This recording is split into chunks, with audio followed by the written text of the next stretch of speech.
Hey, wide awake family. If you're not part of the family yet and love creepy stories, then hit that subscribe button and join us. Tap the bell icon so you'll never miss a story. It really helps out the channel. If you've already done all that, then smash that like button to lock it in, and please tell me in the comments where you're listening from. I would love to interact with you legends. Now to the story. I should have trusted my gut when she showed up already mad. First date, and she looked at me like I'd done something wrong before I even pulled my chair out. Her photo was cute, outfit was sharp, but something in her face just looked tense. Not nervous, not awkward, just off. We met at a Korean barbecue spot I liked because it was loud and chill and it had tables big enough to keep distance if things were weird. She didn't want to sit across from me though. She sat right next to me in the booth, like hip to hip. That already made me sweat. I scooted a little, pretending to grab the menu, and she laughed and said I smelled good. I hadn't even taken off my jacket yet. The conversation was fine at first, mostly her talking, a lot of talking. About her ex, about how men are too soft now, how she likes real men who take charge, how therapists are brainwashing everyone. I nodded through all of it while downing water like it was a survival tactic. I tried to keep the energy polite, kept checking my phone pretending I had work early the next day, but she didn't pick up on it. Or maybe she did and just didn't care. She ordered for both of us without asking. I told her I don't eat pork and she waved it off, saying I should learn to be flexible. When the food came, she fed me. Not joking. Picked up a piece of meat with her chopsticks and held it in front of my mouth like we'd been married 10 years. I awkwardly bit it just to avoid a scene. It felt like I was being watched by the entire restaurant. Then it got worse. Somewhere between the lettuce wraps and her rant about girls who wear fake nails, she grabbed my hand under the table and started rubbing my palm. I froze. This was not a hand-holding vibe. I gave her the awkward, friendly laugh and slowly pulled away, pretending I had to scratch my face or check my pocket or something. That's when her whole mood changed, like flipping a switch. She got quiet, picked at her food, stared at her plate. I asked if she was okay, and she gave this tiny shrug like I'd just insulted her. I paid the bill early. Didn't even wait for dessert or a refill. I told her calmly that I didn't think we clicked the way I hoped, and maybe it's better if we just called it. She didn't say anything, just nodded and let me walk out first. I told her to take care, gave a quick wave, and dipped out the door like my life depended on it. I figured that was that. That was wrong. My car was parked across the street. I got in, started the engine, and checked my mirror. She was behind me, not walking, not heading to her car, just standing, staring at me like I'd stolen something from her. I didn't think she'd follow me. Thought she might just be waiting for her Uber or something. So I pulled out and headed home. 10 minutes into the drive, I noticed headlights way too close behind me. I switched lanes. They switched. I turned into a side road. They turned to two. That's when my chest tightened. It was her car. I recognized the dream catcher hanging from her mirror. Same one she told me was her energy protector earlier. I stood up. She sped up too. At one point, we were going 60 in a 35. I pulled into a gas station thinking maybe I could lose her or at least make a scene where other people were around. She screeched in right behind me and jumped out of the car yelling. Not words, just noise, just pure rage. Her fists were balled, and she was screaming stuff I couldn't even make out. I stayed in the car and locked the doors. She walked right up to my window and started yelling that I owed her a second chance. That she was sick of men quitting before things could even start. She said I had potential and that the signs were all there. I stared straight ahead, not moving. My heart was hammering so hard I thought she might hear it through the glass. Eventually, a gas station worker came out. She noticed and stormed back to her car, peeled out, and disappeared down the street. I waited a solid 10 minutes before leaving. I didn't go home. I drove to a 24-hour grocery store and sat in the parking lot for an hour just in case she tried to follow me again. Later that night, she DM'd me. Said she forgave me for being scared. Then she sent a playlist called Our Healing Songs. I blocked her on everything. The next morning, she made a burner account and messaged me again. Said she was nearby and wanted to drop off a little gift. I never responded. I ended up moving house a few months later. Got tired of checking over my shoulder every time I went to the gym or walked to my car. I still get jumpy when I see a car tailgating me too close at night, like I braced myself for that dream catcher to swing back into view. I don't even use that dating app anymore. That one night made me feel like I wasn't even in control of my own life for a while. Like saying no to someone suddenly meant war. I still replay that moment in the restaurant when I pulled my hand back. It was such a small thing, just pulling away. But for her, it was like betrayal.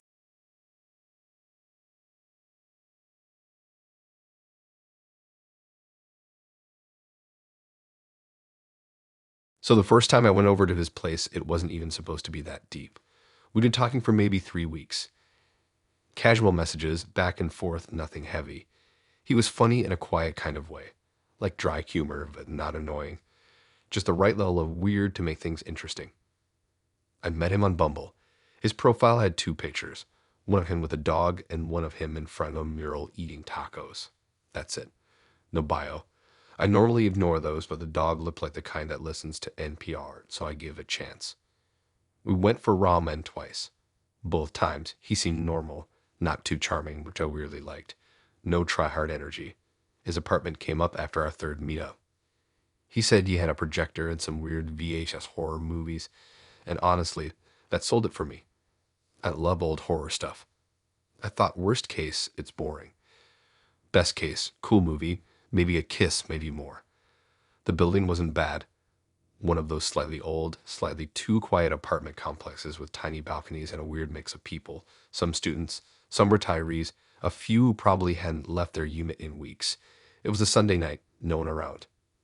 He buzzed me in and met me at the door with a half-limp hug and a hoodie covered in cat hair. He didn't have a cat. That was the first red flag, but I let it go. His place looked half lived in, like a stage. A couple of things placed carefully, an art book on the coffee table, a Polaroid camera on the shelf, but nothing that screamed personality. No clutter, no toothpaste in the bathroom sink, not even a dish in the rack. The weird part, it didn't feel clean. Just empty. We sat on the couch. He put in some dusty tape and told me it was an old Japanese horror short. I don't remember much about it. I kept getting distracted.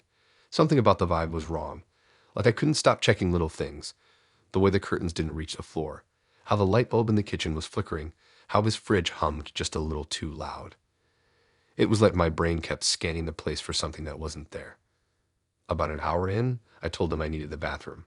He pointed to the door across the hall. I remember hesitating before opening it. I don't know why. Maybe I expected something messy. What I got was worse. It looked normal at first. Small mirror, chipped sink, bar of soap stuck to the side. But when I leaned forward to wash my hands, I noticed tiny splatters of red. Fresh, just on the porcelain edge. Like someone had spit or dripped something. Not dried paint. Not makeup.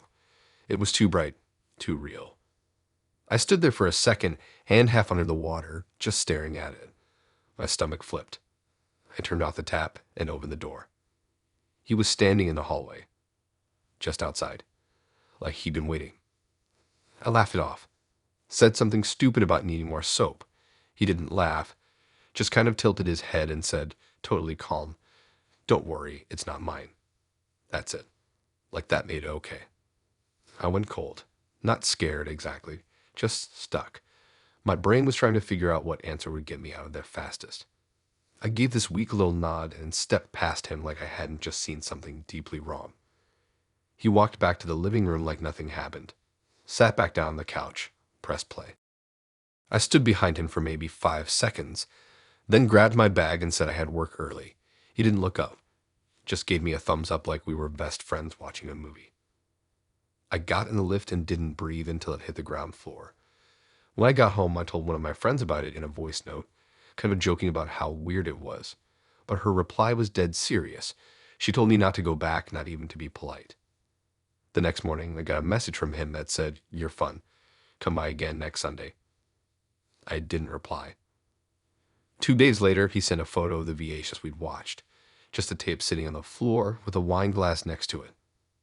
I blocked him. A week passed. Then I got a text from an unknown number, just a question mark. Then another one, "I wiped the sink for you." That's when I realized he must have gotten my number before I blocked him on the app. Or maybe from that one time we tried to order food and I gave it to him to split the bill. I can't even remember. I changed my number. A few weeks later, my friend tagged me in a video someone posted of an abandoned apartment walkthrough. It was just for laughs, an old listing from years back, but I recognized the layout. Same balcony rail, same light fixture. It was his building. Only difference. The video showed the unit's old floor plan, and what used to be behind the bathroom wall was a small storage room. It had been sealed shut after a plumbing issue, apparently. Caved in. No way to know if it was his exact unit, but it looked too close. The bathroom angle, the window, everything. Now, sometimes when I walk into my own bathroom, I still check the sink without thinking. Not for blood, just for something off. Something small, something too fresh. Like a reminder. Hey guys, really sorry to interrupt. If you're still listening, then you're enjoying the story so far. And if you are enjoying, then please hit that like button. That's all I ask of you. Thanks so much. Now back to the stories. So I matched with this girl named Aiden. That should have been my first warning. I don't know, something about people naming themselves after biblical stuff screams drama, but I was bored. Her profile had a photo of her with one of those wide-brimmed gardening hats, standing in front of this massive sunflower. It gave earthy, artsy, maybe a little odd. I was into it.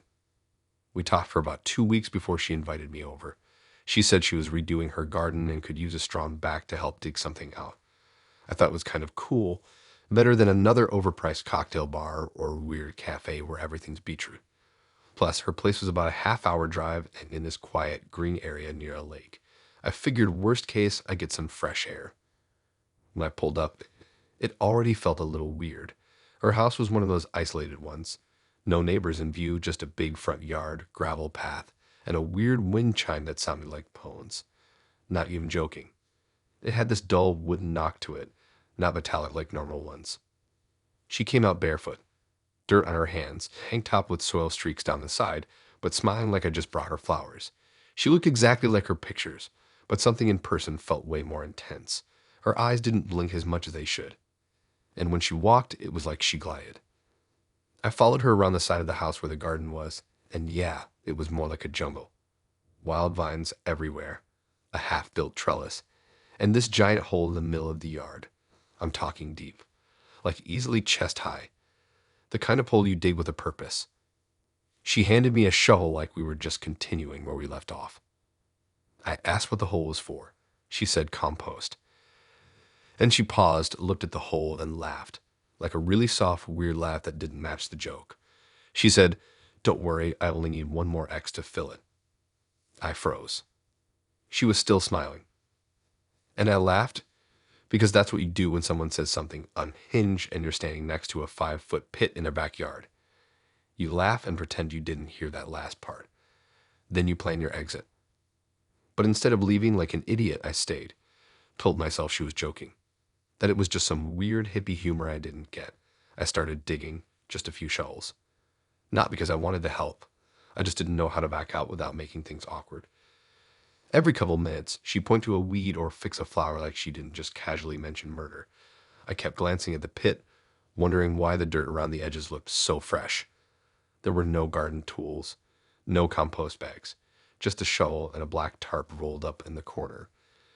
At one point, I stepped wrong and my foot slipped a bit into the hole. She rushed over fast, way too fast. Grabbed my arm before I even started to fall, but her grip was tighter than it needed to be, like clamp tight. I mumbled something about needing water. She told me to go inside and grab a bottle from the fridge. Said the door was open. So I did. Inside was cleaner than I expected. Not neat, just clinical. No couch. No pictures on the wall. Just a single armchair facing a window and a bunch of dried flowers taped to the kitchen cabinets. The fridge had nothing except water bottles and something wrapped in butcher paper. I didn't check. On the way out, I peeked down the hall and saw 3 locked doors. Deadbolts on the outside. One of them had scratch marks. I'm not even exaggerating. Like something or someone had tried to claw their way out. When I got back outside, she was already standing next to the hole. This time with gloves on. Just staring at it. Not moving. I handed her the water. She didn't drink it. I asked her if she had pets.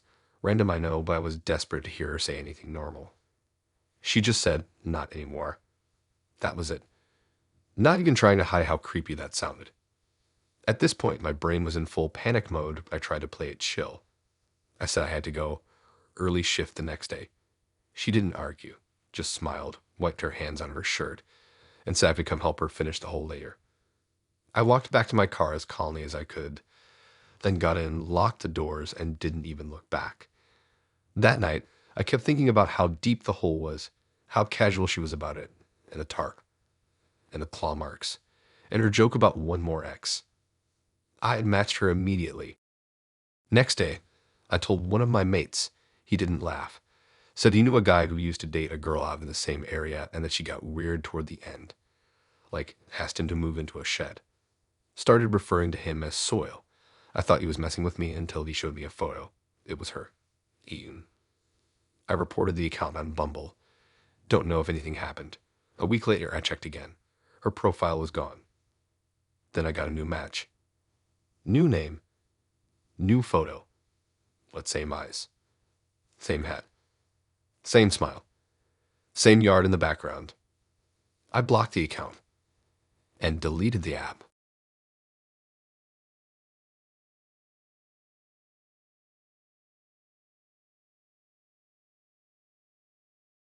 I thought I was losing it for a while. It started after one coffee date. That's all it was. One. We met on Bumble, talked for maybe a week, then met at a cafe not too far from my work. He seemed nice enough. Kind of quiet and awkward, but I've dated worse. The date was okay. Not horrible, just flat. No spark. No major red flags. Just off. I didn't feel anything. I remember texting him afterward and saying I didn't see it going anywhere. He replied with a thumbs up, and I figured that was that. It wasn't. A few days later, I walked into work and saw him standing at the front desk, chatting with Ava, the receptionist. I stopped mid-step. My stomach kind of dropped, but I tried to play it cool. Thought maybe he was just stopping by or had business there. But I work at a tech firm. It's not like we have a walk-in lobby. You don't just drop in for a chat. I walked past him without saying anything. He didn't acknowledge me either. He just kept talking to Ava like he belonged there. I tried not to overthink it. Later, I asked Ava who he was. She laughed and said, "Your boyfriend's funny." I blinked at her, completely confused. She said he'd been there to drop off my lunch since I forgot it at his place. I never left anything at his place. I'd never even been to his place. I told her he wasn't my boyfriend. She looked at me like I was joking. That's when it got weird. Next day, he was back again. Sitting in the break area. Just sitting there like he worked there. I asked my coworker, Jason, what was going on, and he just said, "Isn't that your guy?" I told him no, and he kind of laughed like I was being dramatic or petty. I started feeling crazy. Every time I told someone we worked together, they gave me the same look, confused or amused. One girl even said, "But he said you guys have been seeing each other for months." I'd known him for maybe 12 days. I tried to confront him once. Pulled him aside and told him to stop showing up. Told him he was crossing the line. He just looked at me with his calm, innocent face and said he didn't know what I was talking about. Said he was just dropping by to be supportive, since work's been stressing me out. I'd never told him anything about work, not once. That night, I checked on his socials. I had nothing public. My Instagram was private, and I never accepted his follow request. But somehow he knew stuff. Stuff I'd posted in stories. Things I'd said casually to coworkers. One time I mentioned craving strawberry smoothies, and the next morning, there was one sitting on my desk with a note. No name, just for you. I thought I was losing it for a while. I didn't drink it. I tried to block him everywhere. Bumble, WhatsApp, even Facebook, though we weren't even connected there. I went through my followers, looked for anything suspicious, but nothing stood out. I felt like I was in a fog, trying to figure out if I was overreacting or if this was actually happening.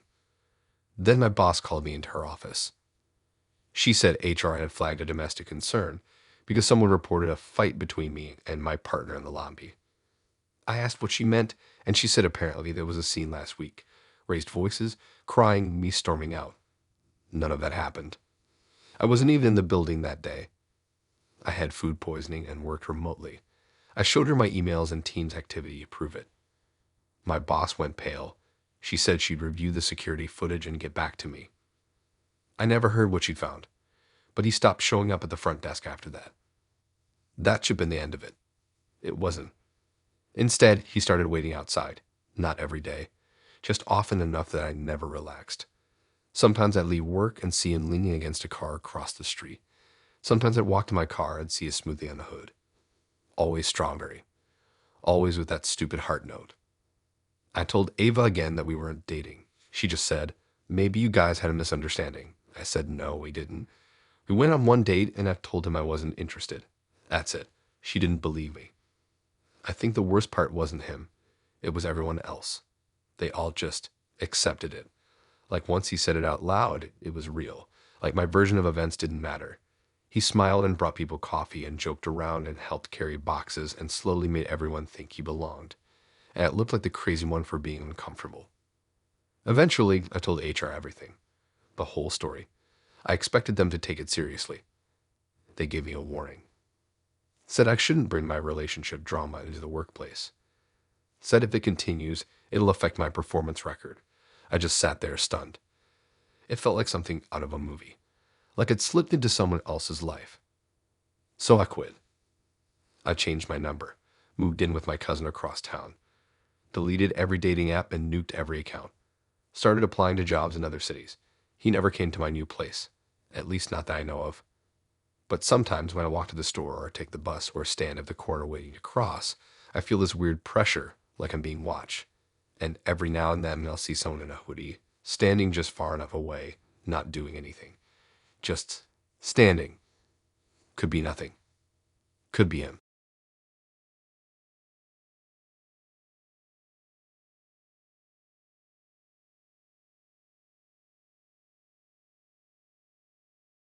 I never thought anything strange would come out of a quiet weekend. No plans, no expectations. I had swiped right on a girl named Cassie earlier in the week, and after a few days of talking about random stuff, coffee orders, weird dreams, dumb things people do at the gym, she invited me over to her place for dinner and a movie. Chill night. She said she made killer lasagna. I figured why not. Her house was in one of those older neighborhoods where all the houses looked like they used to matter but haven't been touched up in decades. Big porch, peeling paint, a wind chime that clinked nonstop. She opened the door smiling, wearing mismatched socks, an apron with a wine stain down the front. It felt comfortable. Almost too comfortable, like we'd done this before. We in her kitchen. It had one of those really narrow tables squeezed between the stove and the wall, and we sat close enough that my knees kept bumping hers. She talked a lot, which was fine by me. Her stories were kind of out there, like stuff about growing up on a farm with 10 cats and a pig named Clive. But she laughed while telling them, so it didn't feel weird. She was the kind of person who could make anything sound normal. After dinner, we moved to her living room. Old furniture, dim lights, way too many throw pillows. The couch sagged in the middle, and I sank so low into it that getting up felt like an effort. She queued up a movie, some old horror flick I'd never heard of, and sat right beside me with her knees tucked under a blanket. I don't even remember what the movie was about. I just remember the way the shadows danced on the walls from the TV. I must have nodded off for a while. When I woke up, she was gone, and the movie had ended. The screen was just that paused blue glow you get when you don't click anything for too long. I called out for her, kind of embarrassed that I passed out in a stranger's house, but there was no reply. I stood up and stretched, figuring she'd gone to the bathroom or something. The house was dead quiet, which made the creaking floorboards sound 10 times louder. I walked toward the hallway, not really sure which door led where, and that's when I heard it. A sound. Soft, like crying. I froze, thinking maybe it was a neighbor's TV or something. But it wasn't. It was coming from the floorboards, more specifically from under them. It wasn't loud, but it was clear. Muffled cries. Whimpering. Like someone trying not to make noise but failing. I stood still for a second, trying to convince myself I imagined it. But then it came again, shorter, almost panicked. There was a door at the end of the hallway. It had a padlock on it, but the lock was hanging open like someone had forgotten to close it properly. I looked back toward the living room, hoping Cassie would pop out and explain everything. Tell me it was her TV playing a prank show or whatever. Nothing. I reached for the door and gently pulled it open. A wooden staircase led down into darkness. No light switch in sight. The crying got clearer now. I felt my throat tighten. At that exact moment, I heard footsteps behind me. Cassie. She stood at the other end of the hallway holding 2 mugs of hot chocolate, her face frozen. Not angry. Not scared, just still. She didn't say anything for a few seconds, just stared at me, and then with this really calm voice, she said something I haven't been able to forget since. You weren't supposed to hear that. That's it. No screaming, no explanation, just that. I tried to laugh it off, asked if it was some kind of prank, but my voice cracked halfway through. She didn't laugh. She walked up slowly, shut the basement door, and locked it like it was nothing. Then she handed me the hot chocolate like we were picking up the night where we left off. I left a minute later, making up some excuse about work and pretending I forgot to feed my dog. She didn't stop me. She just walked me to the door, gave me a hug, and told me to text her when I got home safe. The thing is, I didn't go home. I drove to a patrol station a few blocks away and sat there with the engine running for almost an hour. I was sweating and I didn't even know why. Nothing happened, technically. I didn't see anything. Nobody attacked me. But my whole body was buzzing like I'd walked away from something I shouldn't have been near. I didn't text her. I didn't block her either. I just left it. The next day, I checked her profile, still up. Same photos. Same bio. I half expected her to unmatch me, but she didn't. A week went by, then two. No message. No story in her Insta. Just silence. Then, on a random Thursday, she messaged me. Missed you. No emojis. No follow-up. That same night, I called in sick to work. Couldn't sleep. Kept replaying the crying. Wondering who was down there. Wondering how many people had been over before me. I reported her profile. I even called the non-emergency police line just to get it off my chest, but they didn't do anything. Said unless I saw someone in danger, it wasn't something they could act on. I didn't push it. I felt like if I poked too much, she'd know. To this day, I don't know what was down there. I don't want to. But sometimes, late at night, I hear crying in my dreams, and it's the same sound. Exactly the same. And I always wake up right before she says it again.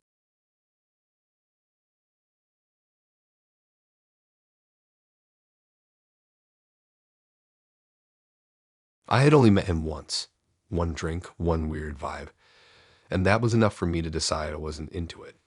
His profile was super normal, borderline boring, honestly.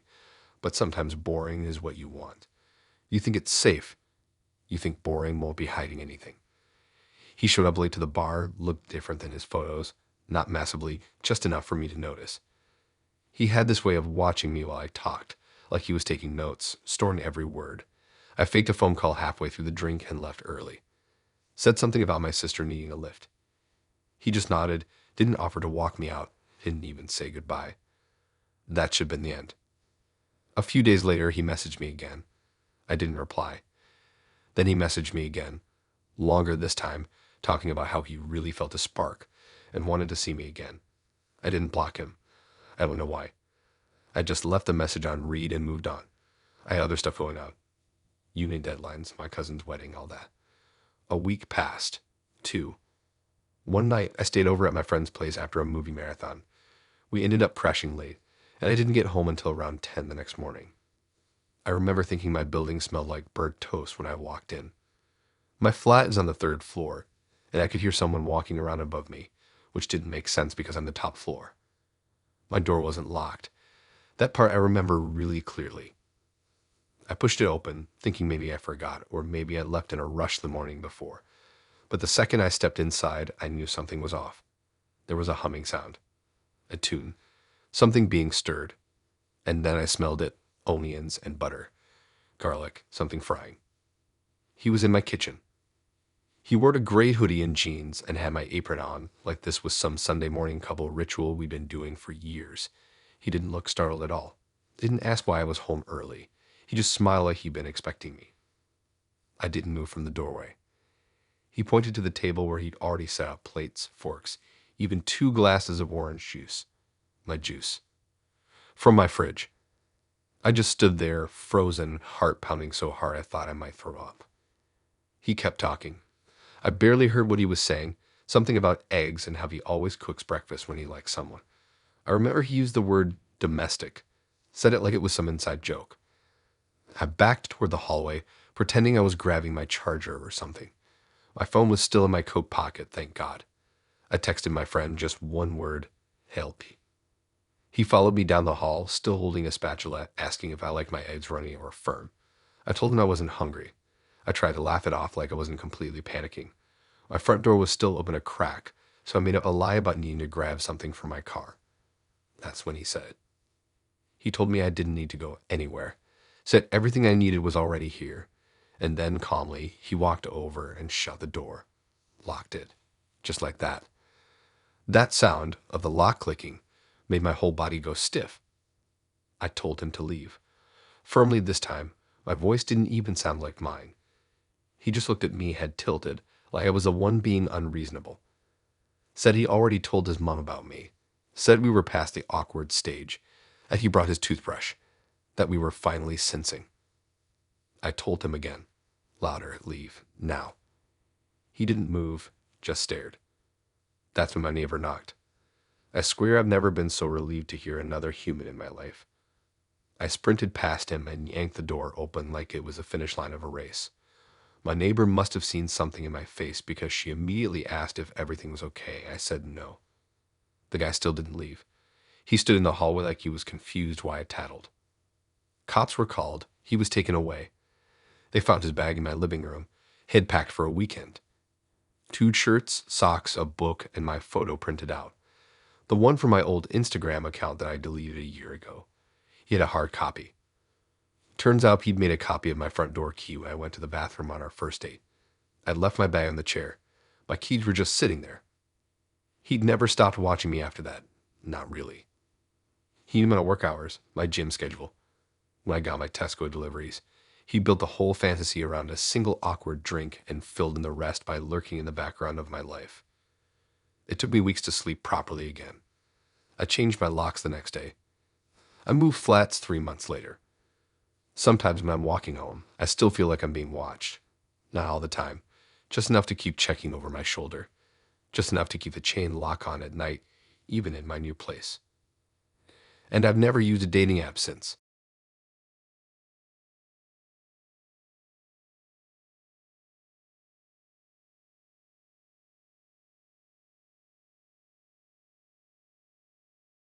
We've been dating for a while, not long enough to call it serious, but long enough that I didn't think she'd still surprise me like this. I met her on Hinge. She had that fun, chaotic energy that makes people feel alive at parties. Every message was like a dare. Her photos were mostly her laughing with her head thrown back, messy hair, oversized jumpers, always somewhere colorful. We clicked instantly. She was bold too. Texted me first, sent voice notes, called me in the middle of the day just to say something dumb. And she had a way of making me feel like I was the only person she was talking to. Our dates were never typical. We never just grabbed a drink. She made me go to a pottery class on the first one, then a blindfolded chocolate tasting for the second. For our third, she brought me to an old junkyard and had me help her find an ugly chair with a good heart. She kept it, painted it bright yellow. She was weird, but fun weird, not red flag weird. At least that's what I told myself. Around date number 9, she started mentioning her little one, just casually dropped into conversation. I figured she had a kid and just didn't want to bring him up too early. She'd say stuff like, "I'll be busy Friday. Gotta take care of my little one." Or, "He gets cranky when I'm gone too long." Every time I tried to ask more, she'd change the topic, laughing it off like I was being nosy. I assumed she was a single mom, maybe even co-parenting with someone she didn't want to talk about. That's fine. I wasn't judging. I respected her privacy. She clearly loved whoever it was. Then one night, she finally invited me over to her place. She said it like it was a big step, like she'd been thinking about it for a while. Said she wanted me to meet her little one. Used that phrase again. I tried to act normal, like I wasn't low-key freaking out. I told myself this could be a big deal. Maybe it was her way of telling me we were getting more serious. Meeting someone's kid is always a milestone. Her flat was in a quiet little estate on the edge of town. Looked ordinary from the outside. Second floor, red door, some plants on the windowsill. But once I stepped in, something felt off. It wasn't messy, but it wasn't tidy either. There were toys scattered around the living room, plastic blocks, a giant stuffed sheep, a rattle on the couch. But something about the toys didn't look right. They weren't dusty, but they looked unused, like they'd been placed there deliberately, like props. There was a baby bottle on the table half full, but the milk looked a bit old. I remember sniffing and catching a faint sour smell. She acted like everything was normal, told me to sit down, asked if I wanted tea. Her place was dim, yellowish lamps, no TV. The curtains were drawn even though it was only 6 p.m. I asked where the little one was. She smiled and said he was getting ready and would be out soon. That's when I heard a weird noise from down the hall. Not a baby crying, not a child laughing. It was someone mumbling, like baby talk, but deeper, throatier. I looked at her and she just grinned and walked toward the sound. She called out softly, "He's awake," and clapped her hands. I stood up, awkwardly waiting to meet whoever this was. Then she came back, pulling a man by the hand. At first, I thought he was maybe her brother or something, but he was in a onesie, an actual baby blue onesie, with a bib around his neck that had cartoon ducks on it. His hair was greasy and stuck to his forehead, and his eyes were wild, like he'd been crying or yelling. He had a dummy in his mouth. His hands were trembling. She introduced him as her husband. Not her ex, not her roommate, her husband. She said it cheerfully, proud even. He didn't talk, just made these low cooing sounds and hid behind her like a child meeting a stranger for the first time. She crouched down beside him and praised him for coming out to say hi. He gave him a sticker. I swear to God she gave him a sticker. I wanted to leave right then and there, but she was standing between me and the door. She walked over to me, placed a hand on my chest, and said she was so happy I finally got to see her whole world, that now things could be real. Then she asked if I wanted to help with bath time. I laughed, thinking she was joking. She wasn't. The man started crying, real tears, red-faced, snot, and everything. She told me he got overwhelmed sometimes, especially with new people, but that he'd warm up to me soon. Said she could see me being a good big brother. I made up an excuse about needing to check something in my car and bolted. Didn't even grab my jacket. I ran down the steps so fast I nearly fell, slammed the door of my car, locked it, and drove off without even putting on my seatbelt. She texted me the next day saying if I'd hurt the little one's feelings. Asked if I'd be open to apologizing. Said she didn't want to have to start over again with someone new. I blocked her number, blocked her on everything. But every now and then I see a new profile pop up on Bumble or Hinge. Same face, new name, always a different bio, always mentions something about loving family. And I never swipe right, not even by accident.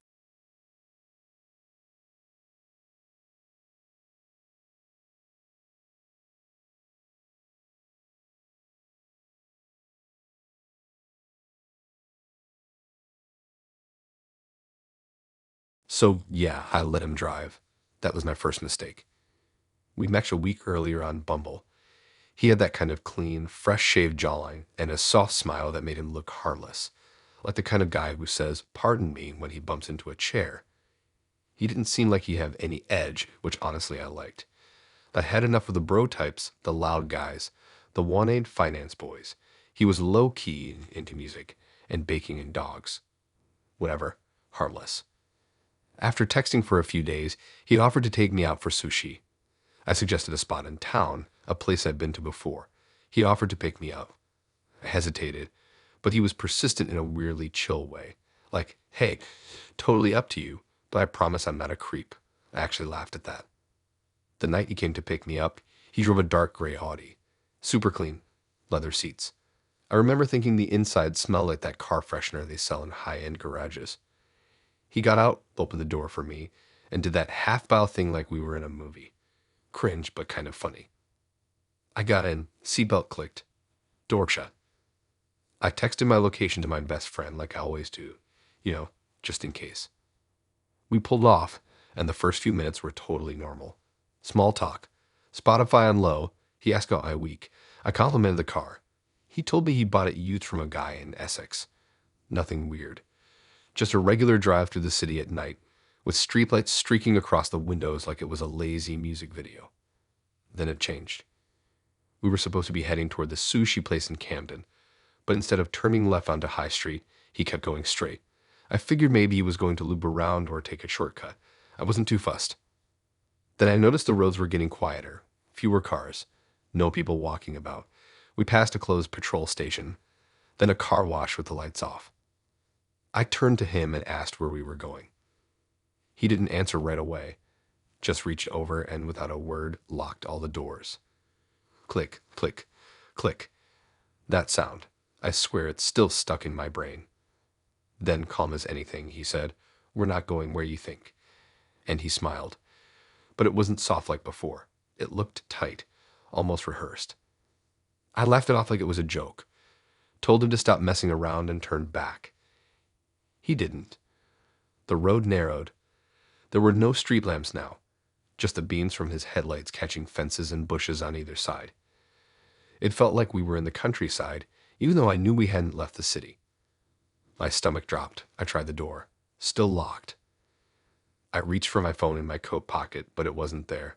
I'd left it in the passenger door cup holder. He glanced down and grabbed it before I could. Just said, "Don't panic." Too late. I started freaking out. I asked him, not even calmly, to pull over. Told him this wasn't funny anymore. Said I wanted to get out. He didn't even look at me. He just kept driving. I thought about grabbing the steering wheel, thought about screaming, but I froze, like my body just couldn't move the way I wanted it to. I sat there staring at the dashboard, heart pounding in my ears. Then, out of nowhere, we stopped. It was a clearing, I think, some kind of gravel lot surrounded by trees. No houses, no buildings, no lights, just pitch black except for the headlights glowing on some half-broken fence ahead. He turned off the engine but left the lights on. Silence. He looked at me and then said, "You're safe, by the way." I just wanted to talk. My throat was dry. I couldn't even respond properly. He kept talking. Said he gets nervous on real dates. Said restaurants made him feel fake. Said he wanted to show me what he was really like. Some speech about how real connections happen when you're away from distractions. I didn't care. I just wanted out. Eventually, I must have looked terrified enough because he unlocked the doors. I didn't even wait for him to change his mind. I walked backwards a few steps, then turned and ran. I had no idea where I was. I didn't have my phone. Just my bag and my legs in sheer panic. I ran down a road with no pavement, flinching every time I thought I saw headlights.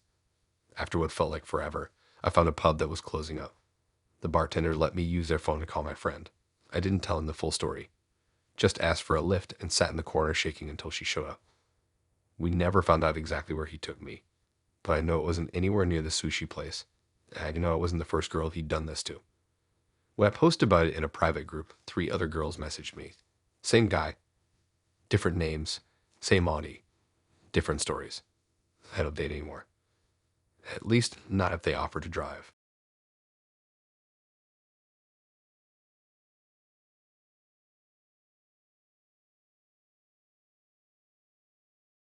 She was weird in that kinda cool way when we first matched. Her name on the app was Noba, and her bio just said, "Spiritual, not religious." I like people who aren't afraid of truth. Her photos were mostly in forests or by bonfires, barefoot with crystals, smiling like she knew something the rest of us didn't. We talked for 2 weeks. Nothing flirty. Mostly deep stuff. Consciousness, trauma, past lives. She'd send long voice notes, whispery and calm, always starting with "Hey love." It was different from the usual stuff I got on the app. I wasn't even sure if I was into her at first, but there was something about her vibe that kept me hooked. It felt like she saw right through me, and it was kinda addicting. We met for the first time at this outdoor sound bath thing. No drinks, no food. Just laying on mats while some guy played crystal bowls under the stars. She didn't wear shoes the whole time. She kissed my forehead instead of my mouth when we left. Said we'd see each other again if the energy aligned. I laughed, but inside I was actually kind of nervous. Date 2 was at her place. She lived in this tucked-away house in the woods, like half an hour from the main road. There were candles in every corner, tapestries over all windows, and dream catchers hanging from the ceiling. I noticed there were no mirrors anywhere. She said mirrors trap broken energy. She made this thick red tea that tasted like cinnamon and earth. My head buzzed for like an hour after I drank it. I didn't even question it. Everything fell off, but in a way that didn't fully register until later. I was caught in it, I guess. The way she talked, how she'd stare at me without blinking, the weird silence she let hang between words. I started ignoring red flags because I didn't want to admit it was getting too weird. I thought maybe I was just being closed-minded. I kept going back. Then came the night she said I should meet her family. She didn't mean parents. She called them her chosen ones. A bunch of people who helped her return to the real path. I didn't ask too many questions. Just said, yeah, sure, and she smiled like she'd been waiting for it. She told me to come just before midnight. I pulled up to the same house, but it looked different at night. No porch lights, no phone signal, no sound except for bugs and wind. I parked and walked around back like she said. The whole yard was lit with torches in a perfect circle. People were already there. 10 or 12 of them, all barefoot wearing white robes, standing completely still in the torchlight. I hesitated, then called her name. She came out from behind a tree, also in white. Her hair was wet and stuck to her face. She looked at me with this huge smile, eyes way too wide, and held out something folded in her hands. Another white robe. She handed it to me and whispered that I had to wear it to be seen by the light. I honestly thought it was a prank for a second. Like, okay, maybe it was just some weird hippie ritual thing. I didn't want to be rude. I went inside, changed, came back out. Everyone turned to look at me at the exact same time. No one spoke. No phones. No names. It just stood in a circle around me. One of the older guys started softly saying my name, not chanting, just repeating it, over and over. Then the rest joined in. It started quiet, then louder, then in rhythm, until they were basically yelling my name like a chant. Nova just stood across from me, smiling, eyes glossy like she was somewhere else. I didn't know what to do. My arms were stiff. I couldn't even swallow. The name chanting turned into humming. Then low, breathy noises. The torches started flickering even though there was no wind. One of them walked toward me and touched my chest with both hands. Then someone else placed their forehead against mine. It felt like I wasn't in my body anymore. When I tried to speak, my mouth didn't open right. Then Noah walked over, leaned close, and said, "Now you're real."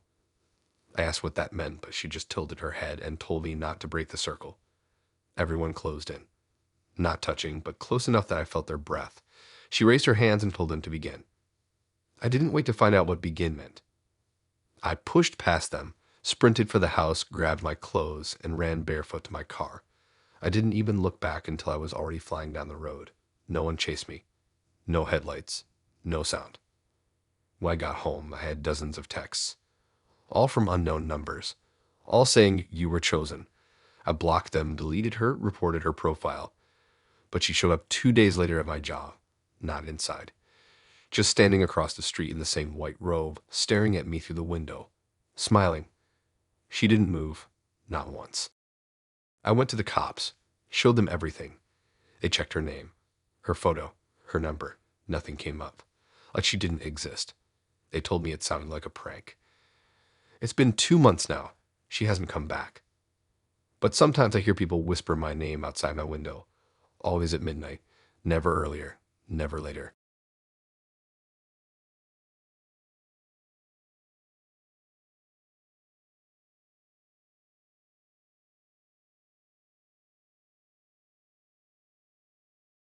So I was supposed to go on date 3 with this guy named Eli.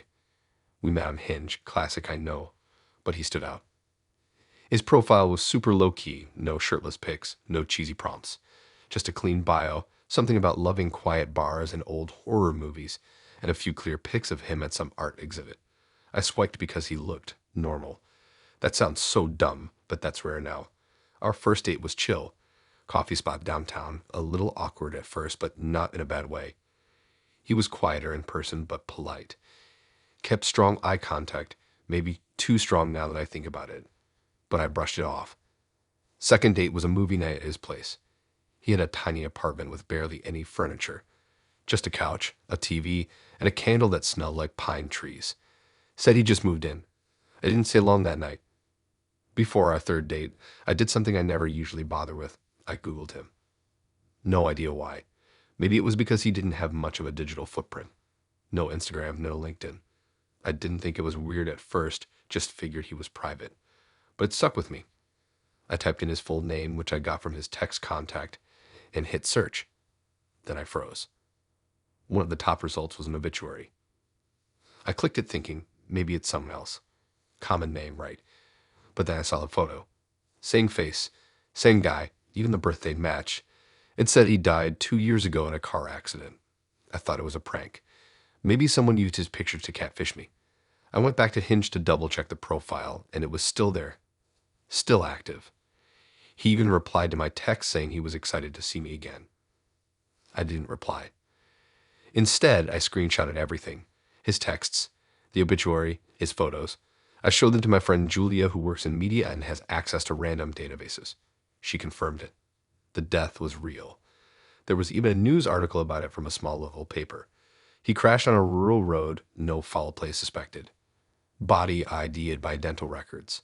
Funeral held, that kind of thing. But here's where it gets worse. I was debating whether or not to confront him, or whoever this was, and decided to cancel the date instead. Said I wasn't feeling well. He replied instantly with, "No worries, I can come to you." I didn't answer. A few hours later, I heard my buzzer ring. I live in a secure building. You can't just walk in unless someone lets you through both gates.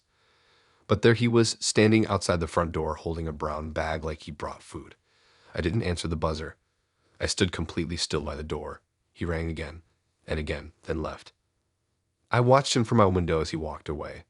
Slowly, no rush, almost like he knew I was watching. That night, I didn't sleep. I couldn't.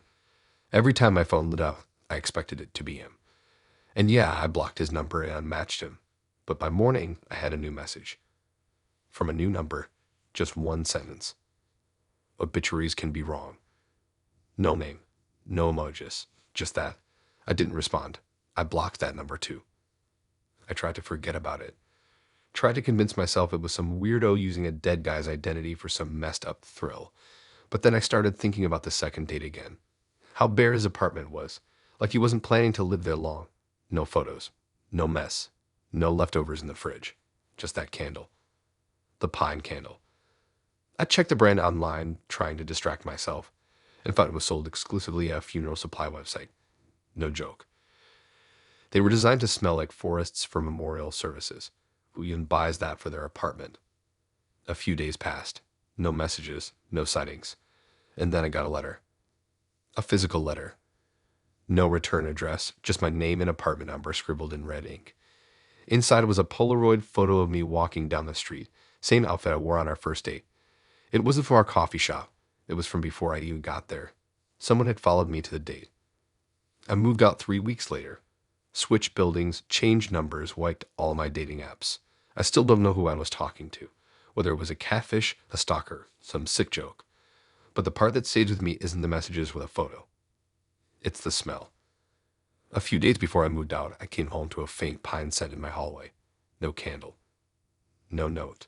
Just that smell like someone had been standing outside my door waiting for me to come home. I don't use dating apps anymore. People ask me why, and I never really tell a full story. Just say I had a bad time once and leave it at that. But I still have the screenshots saved in a private folder, just in case. The obituary, his texts, that Polaroid. And every now and then when I walk through certain parts of the city, I catch that smell again. And I walk a little faster.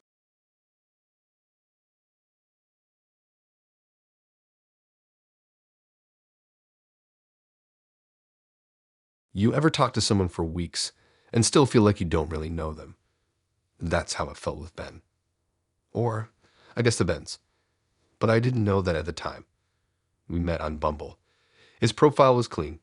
3 decent selfies, 1 gym pic that wasn't cringe, and a dog photo that hooked me instantly. Big goofy retriever, tongue lolling out like he'd just been told he was the best boy in the world. Ben had the same Spotify taste as me, all the indie playlists that make you feel like you're in a coming-of-age movie. His caption read, "Looking for something chill that doesn't make me question my sanity." I laugh out loud when I read it. Same. So I messaged him first. We clicked immediately. The banter was natural, fast, but not pushy. He was responsive without being clingy. He said he worked in A, liked iced coffee year-round, hated small talk, and sometimes spent entire weekends binging video essays on YouTube. In other words, he seemed normal. Maybe too normal. Our first date was at a cafe near my place. Low stakes. He looked just like his photos. Tall, good posture, sharp jawline, eyes that held contact just long enough to feel flattering but not intense. He smelled amazing like cedarwood and something citrusy. He had this crooked grin that appeared mid-sentence, like his brain had a private joke running alongside the conversation. And when he was thinking, he scratched his jaw with his thumb. Small detail, but it stuck with me. The conversation flowed.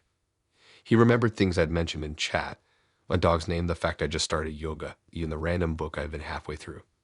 I left that date smiling, thinking, yeah, I could fall for this guy. The second date was different. He picked another cafe not far from the first. No problem. When he arrived, it was like a whole new version of him walked in. Still Ben, still same face, but sharper somehow. Clean cut, freshly shaven, button-down shirt instead of the hoodie I'd seen last time. He smelled different too. Not citrusy woodsy, but something darker, heavier, almost musky. And his vibe. Off. Quieter. Slower to banter. He asked questions that we hadn't already covered them before. When I ordered an oat milk latte, I teased him, don't you swear by oat milk too. He blinked. I don't like it. Soy's better. I laughed awkwardly. Pretty sure you said the opposite last time. He just shrugged. Weird week, I guess. I brushed it off. People are moody. Maybe I was overanalyzing. But then came the third date, and suddenly he was back. Hoodie, scruff, cedarwood scent, witty banter, same crooked grin. He quoted a meme I'd sent him 2 days earlier and even asked if my dog's paw had healed after cutting on the sidewalk. He remembered. He was warm, fun, like the first time. I told my friend Emma that something felt off, though. I said it was like dating 2 different people who looked exactly the same. She laughed and told me I was overthinking it. Dudes just have moods, she said. You're catching feelings, that's why you're nitpicking. I wanted to believe her, but the 4th date proved me right. We met for drinks at a dim bar with vinyl booths and sticky floors. He showed up looking sharp again. When I ordered wine, he waved it off. I don't drink, he said flatly. I blinked. We literally had wine on our first date. He stared for a second, face blank, then chuckled. Oh yeah, one-time thing. Didn't sit well with me. The way he said it made my skin prickle. I told myself maybe I remembered wrong. Maybe it was nerves, but my gut was screaming. Something wasn't lining up. 2 weeks later, everything cracked. We were walking in the park late afternoon. I told him a story about my brother, the dumb one where he accidentally lit his shoelace on fire trying to roast marshmallows. It's a staple story. I know I told him before. This Ben laughed like it was brand new. Then he said, I've never actually been camping. I stopped walking. My stomach dropped. Because I remembered the late night call. The dented metal kettle he'd shown me on video, the one he said he always packed for backpacking trips. I turned to him. Do you have a twin or something? He froze, didn't flinch, didn't smirk, just stared and said, perfectly calm, why would you ask that? And that was all I needed. That night, I went home and scrolled through everything. Every text, every photo, every tiny detail. That's when I saw it. In one mirror selfie, the birthmark under his ear was on the left side. In another weeks later, it was on the right. Tiny, barely noticeable. But once I saw it, I couldn't unsee it. Another photo, a wrist tattoo. One version of it was slightly faded. Another was sharper, darker, like it had been retouched more recently. Not edits. Not filters. 2 different people. My hands shook as I typed the message. Do you have a twin? Be honest. The reply came 5 minutes later. You weren't supposed to notice. Most don't. Then the chat bubble disappeared. Blocked. Gone. No closure. No explanation. I still don't know how many women they pulled this on. If it was some kind of twisted game. If one handled the chatting and the other handled the dates. If they swapped just for fun. Or if Ben was even a real name at all. Sometimes when I can't sleep, I think about the little details. The grin. The scent. The way he scratched his jaw when he was thinking. I fell for someone, or at least I thought I did. And the worst part is, I don't even know which one.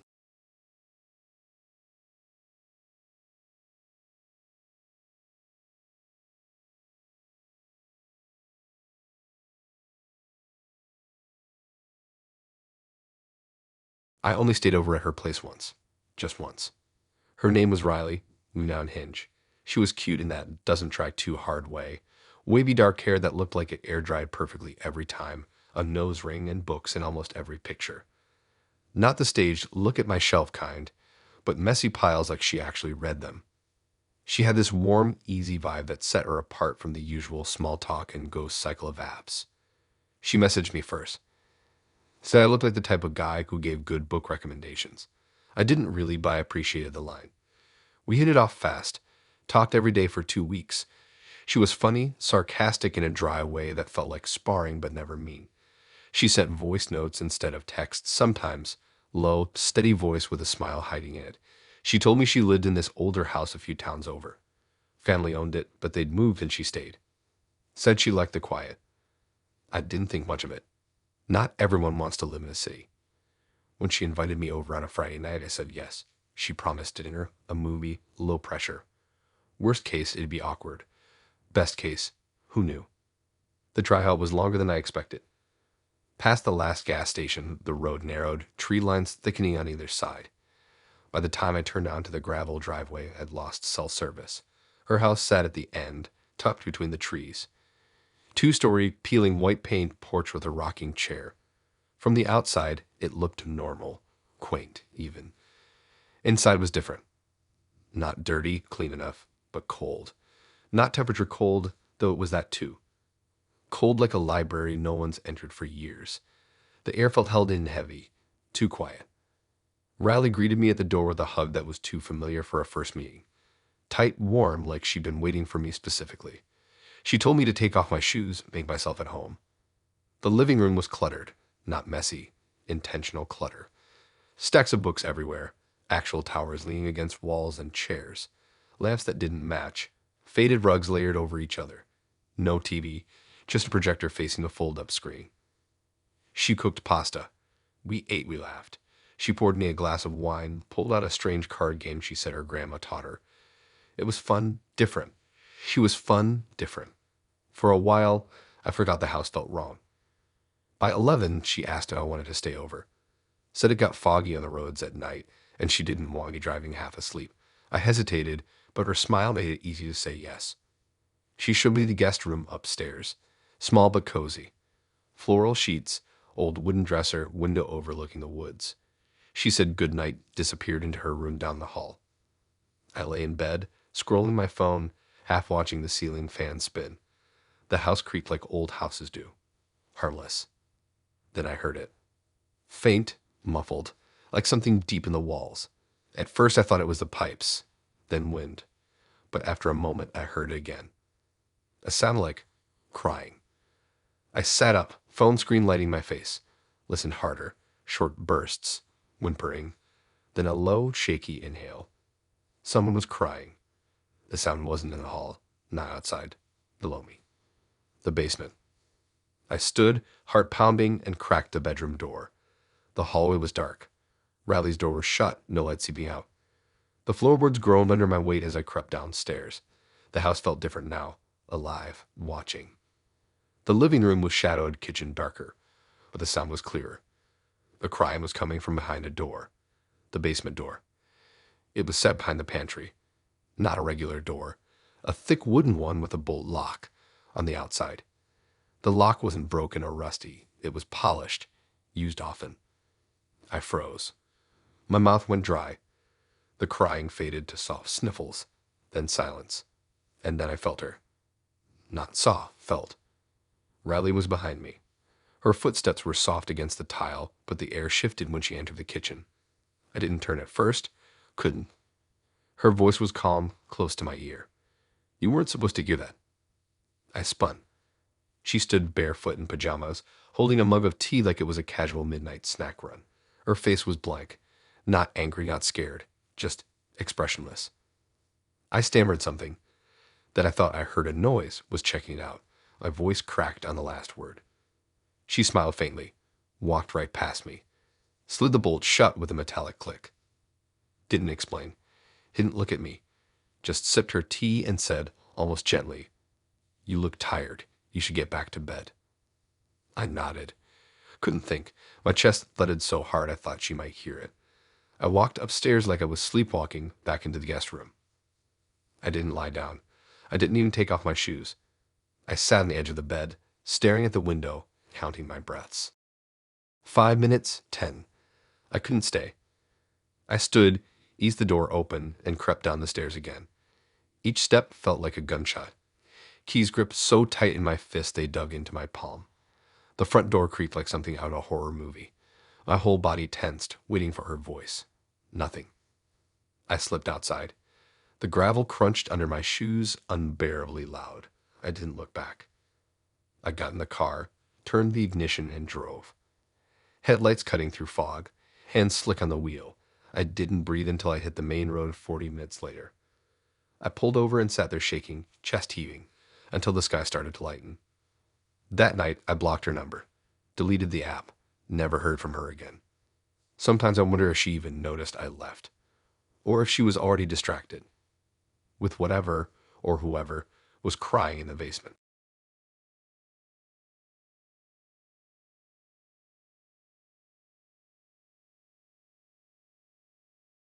I didn't even give him my last name, not my Instagram, not my building number, nothing personal outside the app.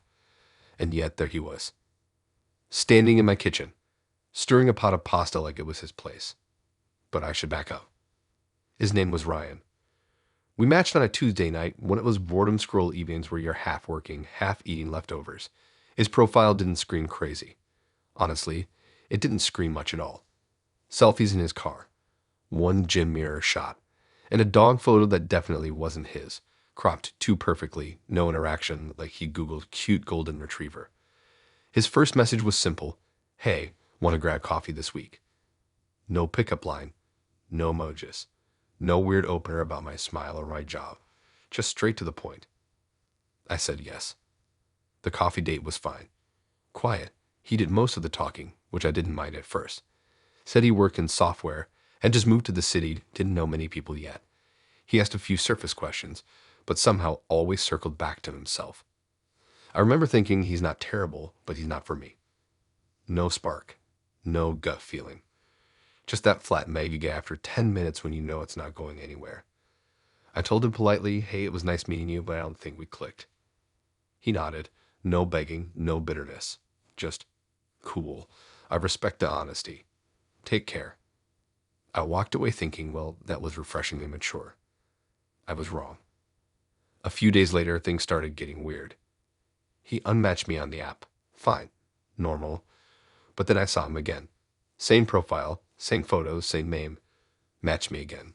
Same first message: "Hey, want to grab coffee this week?" I wrote back, "We already met." He replied, "Worth trying twice." I unmatched again. Then I saw him near my apartment complex. The first time, he was standing by the mailbox cluster scrolling his phone. He looked up, smiled, and waved casually. I waved back, uneasy, telling myself it was coincidence. The second time, he was across the street, leaning against the bus stop pole. Same smile, same wave. I live in a city. People walk everywhere. But both times, he wasn't just passing by. He was waiting. I texted a friend, half joking, "If I disappear, it's Ryan from Bumble." She laughed. I didn't. Then came the night I got home late. I'd worked a double shift. Exhausted, hair greasy, hoodie damp from the rain. I carried a takeout bag in one hand, keys in the other. The second I opened the door, I froze. The lights were on. My apartment is always dark when I leave. Always. And there was music playing.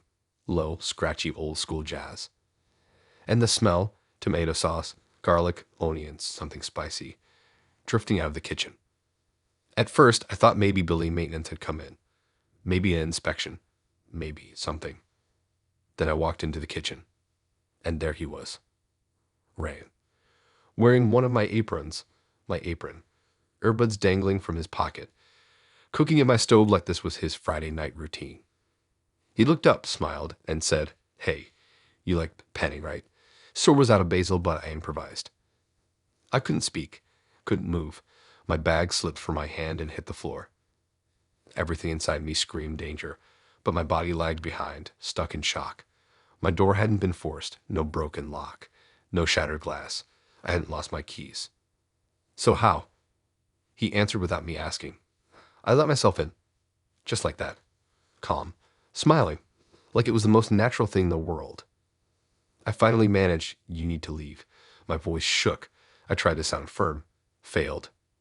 He paused, set the spoon down, His smile slipped into something cooler, sharper. You're overreacting. This could have been the start of something good. If you just relax. That word, relax, made my stomach flip. I backed up slowly, phone in hand. I'm calling the cops. He laughed. Actually laughed. They won't get you fast enough. You don't need to be afraid. Just give me a chance. I kept backing toward the door. My thumb hovered over my screen, pretending to dial. For a moment, I thought he blocked the doorway. Thought I'd have to run. But something shifted in his eyes. He grabbed his backpack from the floor, slung it over his shoulder, and walked past me. At the door, he looked back and said, "See you around." Then he was gone. I locked the door the second it clicked shut. Deadbolt chain, he even shoved a chair under the handle. I sat on the couch all night with the lights blazing, too wired to close my eyes. The next morning, I went to double-check my locks. That's when I noticed. The loose balcony tile, the one where I kept my spare key. It was gone. I moved within a month. New building, new locks, no spare key hidden anywhere. I never saw Ryan again. No messages, no glimpses on the street. But every time I come home now, I check the locks. Twice. Because sometimes I swear when I open the door, I catch a whiff of garlic and tomato sauce. And I wonder if someone's already inside.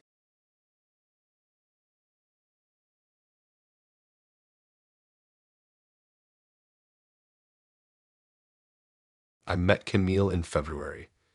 She had this laid-back, cozy vibe that drew me in right away.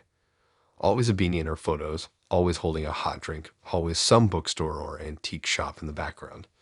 She looked like she lived in autumn year-round. Her messages were short, sarcastic, never trying too hard. I liked that. We talked for about a week before meeting up. First date was coffee and records.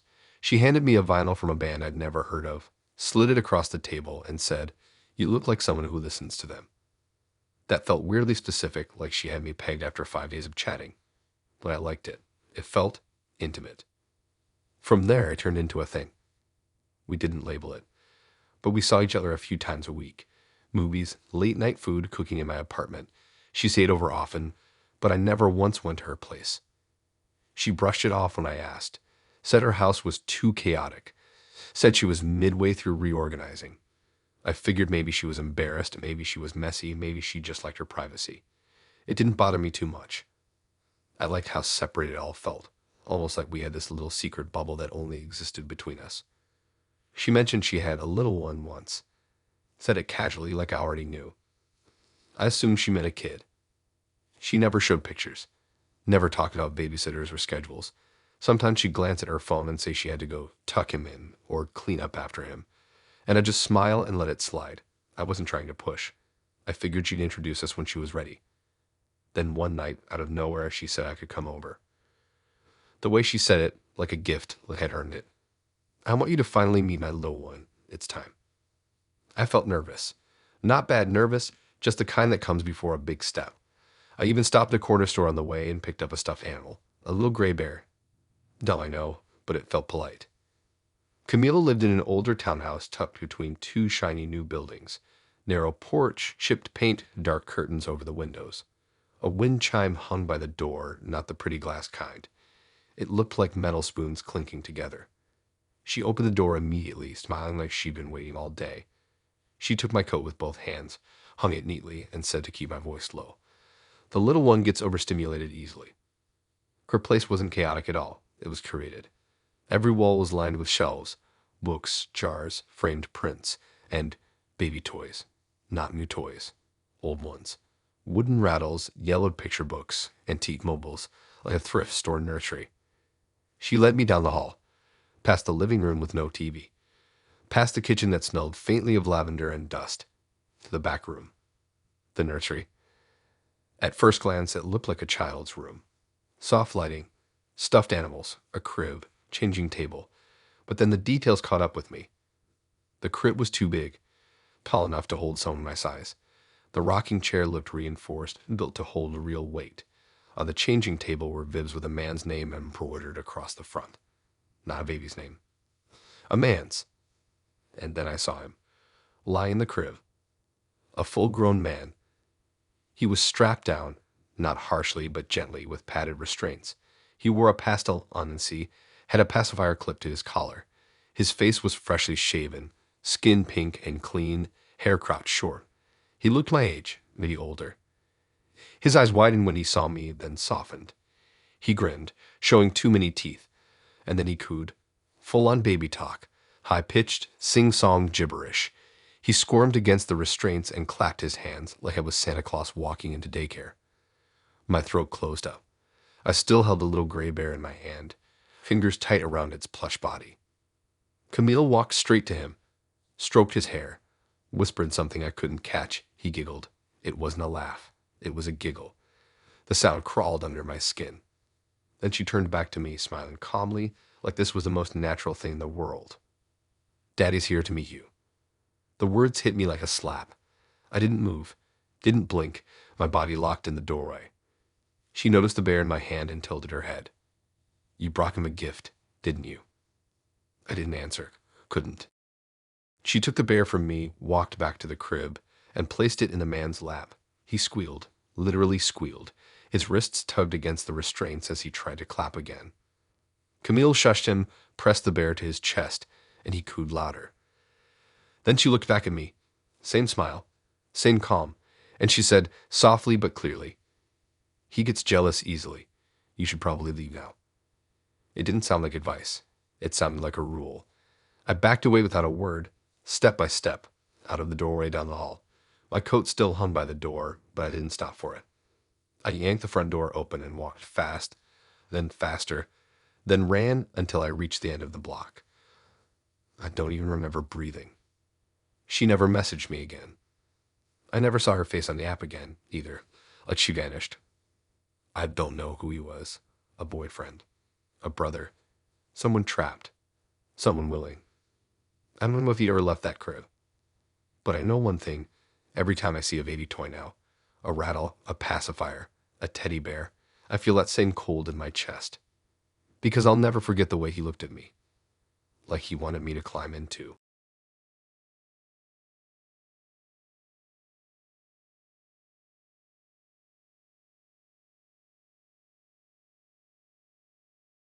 I shouldn't have let him drive.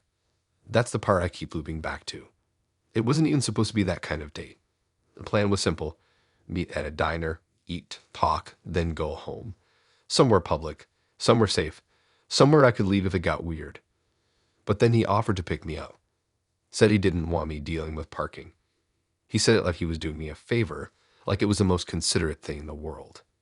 He used this careful, polite voice, soft-spoken, never pushy. He kept saying things like, I just want it to be easy for you. And I believed him. His name was Darren. We matched on Hinge. He wasn't hot, not in the usual way. But something about him felt stable. His profile was plain. Pictures in front of brick walls, a dog that looked borrowed, a blurry concert shot. His messages were simple, respectful. No pet names, no weird emojis. Just small check-ins. Did you get home safe? Hope your week's been kind. You look peaceful in your profile pic. I figured I could trust him. Don't I know?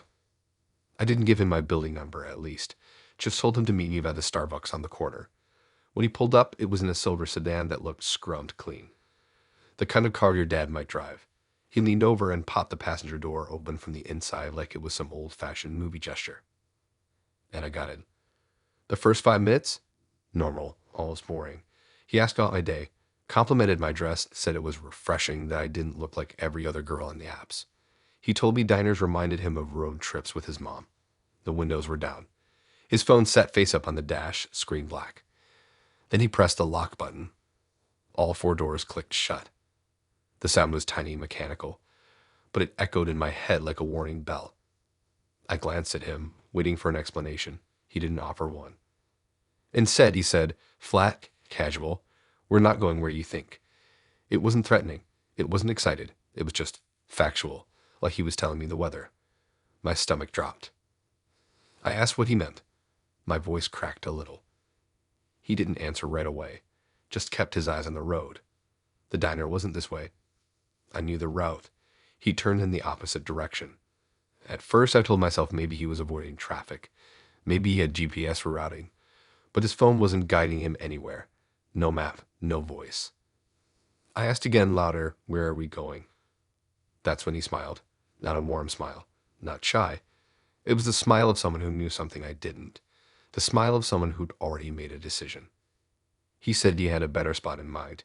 Somewhere quiet. Somewhere we could talk without distractions. My throat tightened. I reached for my phone in my bag, slow, casual. He noticed. He said he'd prefer if I didn't text while he was driving. Said it made him feel disrespected. That word, disrespected, hailed him something. Like we were already locked in some kind of contract. I tried to laugh it off. Tried to keep my voice steady. Told him I wasn't feeling well. Asked if he could just take me home. He didn't answer. He just kept driving. The farther we went, the emptier it got. Streetlights spaced farther apart. Gas stations disappearing. Houses thinning out into long stretches of nothing. I kept staring at the lock on the door, wondering if it was one of those cars where the button only looked locked, but you could still pull the handle from the inside. I didn't want to test it yet, not while he was watching. So I played along, asked little questions, tried to sound calm. He only gave vague answers. You'll see. It's just a little surprise. That phrase made my skin crawl. Finally, he turned down a narrow road. No signs. Just gravel crunching under the tires. The trees on both sides pressed in closer, blocking what little light there was. My phone had no service.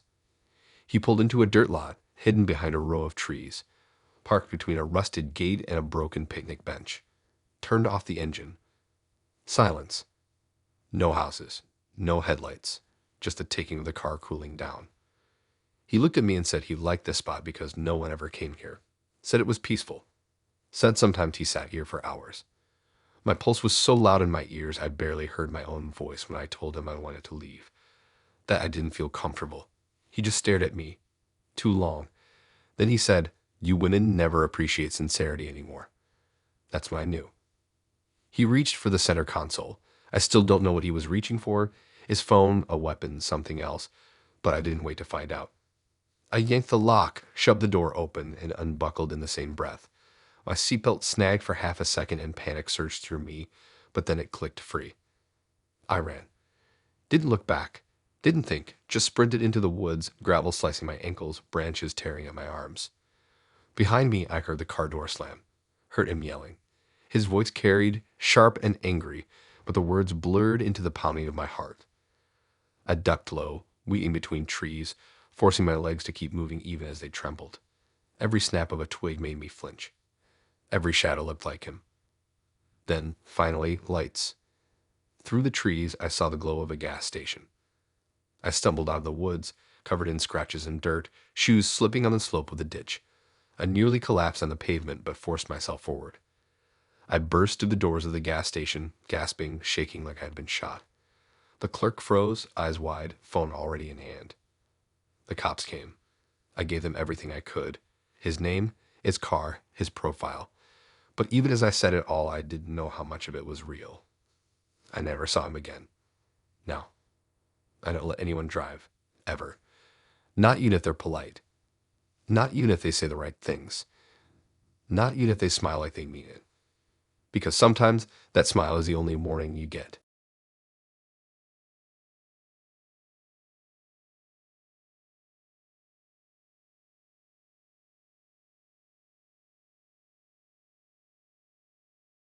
You ever meet someone who's too perfect too fast? That was her. Her name was Elia, not Ellie, not Ella. Elia, soft E, the way she kept correcting me at the start. Her profile said she was into natural healing, deep energy alignment, and sacred honesty. I would usually go for the spiritual types, but something about her felt magnetic. Every photo looked like it was taken during golden hour. Flowing dresses, arms stretched toward the sun, eyes closed like she was always mid-manifestation. I matched with her on a Thursday, and we were on the phone by Saturday. Her voice was calm, low. She didn't really answer questions directly. She spoke in little riddles like she was reading from a dream journal.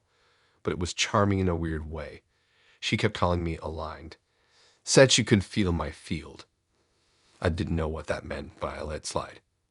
She wasn't like anyone I'd ever met. No surface talk, just vibes. She made me feel like I was already part of something. We met in person a week later. She didn't want to do dinner or coffee. She invited me to this outdoor drum circle behind a yoga studio. When I showed up, she was barefoot in the grass, covered in glitter and sage smoke, dancing like she forgot gravity existed. She ran out and hugged me like we'd known each other for years. Kept saying stuff like, "You're here. You really came. You're ready." I laughed it off, but she said it with this intensity, like she wasn't joking. That night, she told me I had a presence that wasn't accidental. She said her family would love me. I thought she meant her actual family, like her parents' siblings. I nodded and told her I'd love to meet them sometime. Big mistake. The next weekend, she said she wanted to introduce me. Said we'd go upstate to meet everyone. She described it as the sacred circle of souls. I figured it was like a commune or retreat.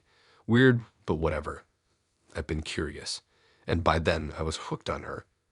She made every conversation feel important, like there was some big purpose behind it. I mattered more than I knew. So I agreed. She picked me up in a dented white van with flower stickers all over the back window. Inside smelled like incense and lavender oil. She had beaded seat covers, a jar of dried mushrooms in the cup holder, and a tiny dream catcher dangling from the rear view mirror.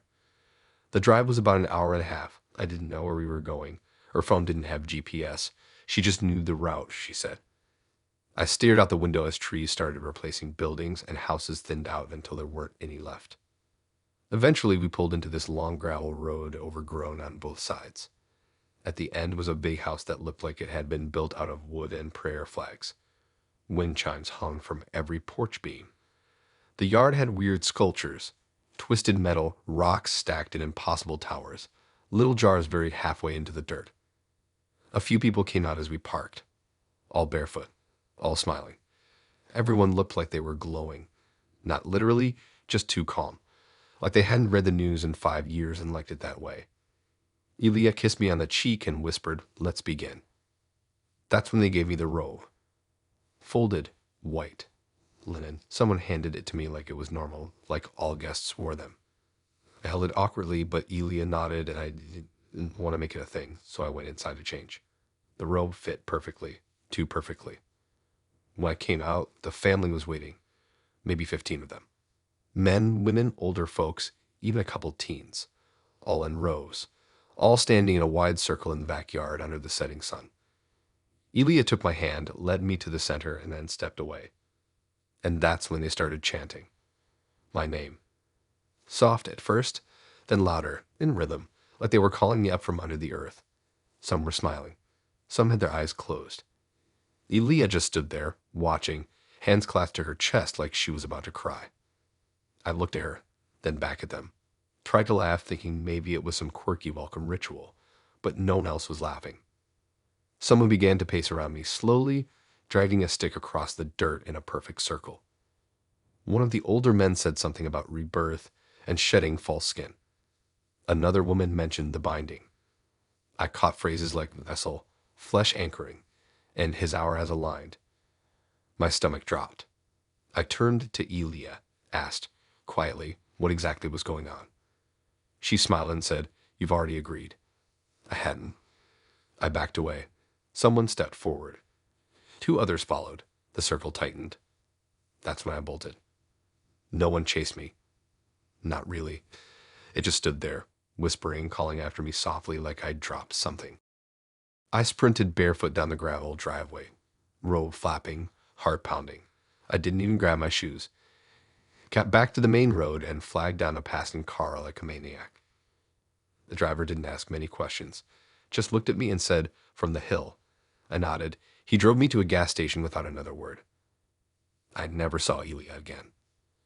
Her profile vanished the next day. But sometimes when I walk home late at night, I think I hear something behind the trees. My name, repeated softly, rhythmically, like the echo of a chant that never really ended.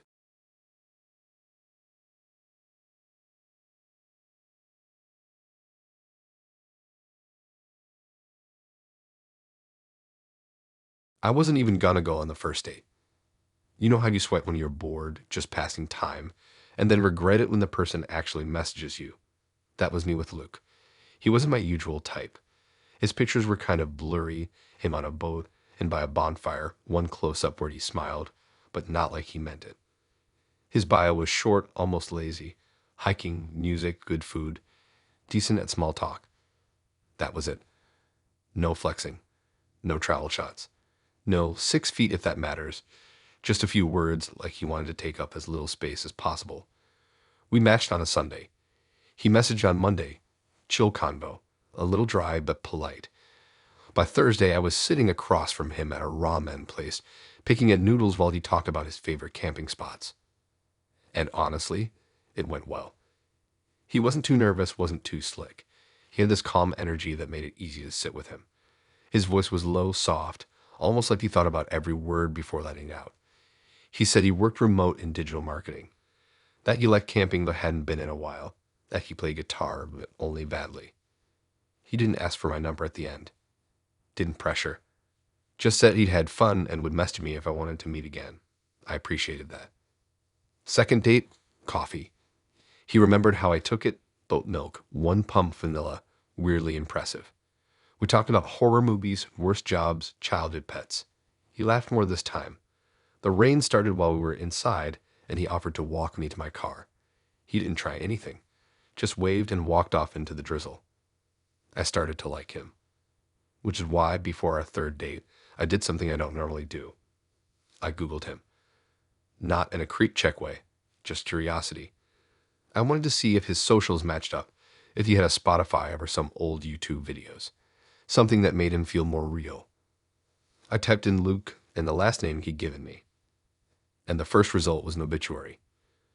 At first I thought it was someone else, St. May maybe, a coincidence, but then I clicked, and my stomach dropped. It was him. Same full name, same face, same birthday. The write-up was detailed. It said, Luke James Rivers, born July 14, 1990. Passed away September 17, 2021. It described his love for hiking, his guitar playing, his quiet, thoughtful nature. Even mentioned the dog he told me about, a beagle named Scout he'd had as a kid. There was a picture I'd never seen. Him in a flannel smiling at some family barbecue, same slightly uneven teeth, same birthmark on his temple. I reread it 3, 4, 5 times, waiting for it to make sense. But it didn't, because that obituary was almost 2 years old, and I'd seen him 3 days ago. My hands went clammy on the keyboard. My chest felt tight, like I couldn't swallow. I checked Facebook. His profile was a memorial page.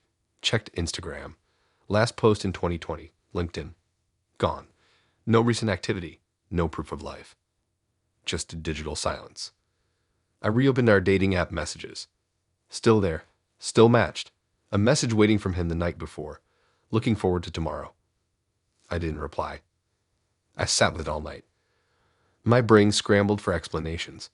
Maybe someone was catfishing with his photos. But who catfishes with the identity of a dead guy? And how would they know those little details? The dog's name, the way I take my coffee. Maybe he had a twin. Maybe he faked his death. Maybe the obituary was wrong or the family lying. Nothing added up. By morning, my gut had already decided. I have matched him, blocked his profile. That should have been the end. But that evening, I got a text. From a number I didn't recognize. The message just said, "Was I too quiet for you?" I never gave him my number. My hands shook so hard I nearly dropped the phone. I blocked the number instantly. The next day, another text. Different number. Same voice. I thought we connected. Always careful. Always soft. Never angry. But it was him. I knew it. By the third day, I stopped sleeping. I left the bedroom light on. I checked my locks 3, 4 times before bed. Every sound outside made me freeze. And then came the note.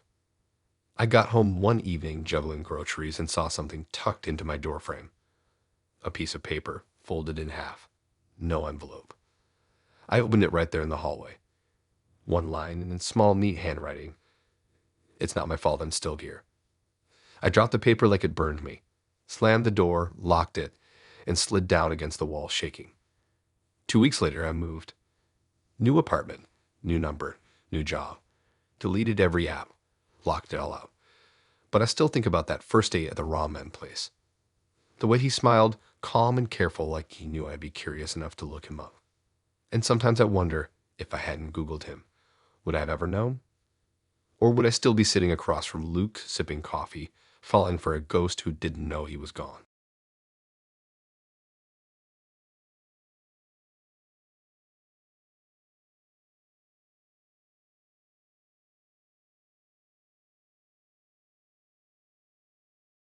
I should have said no when she suggested the cemetery.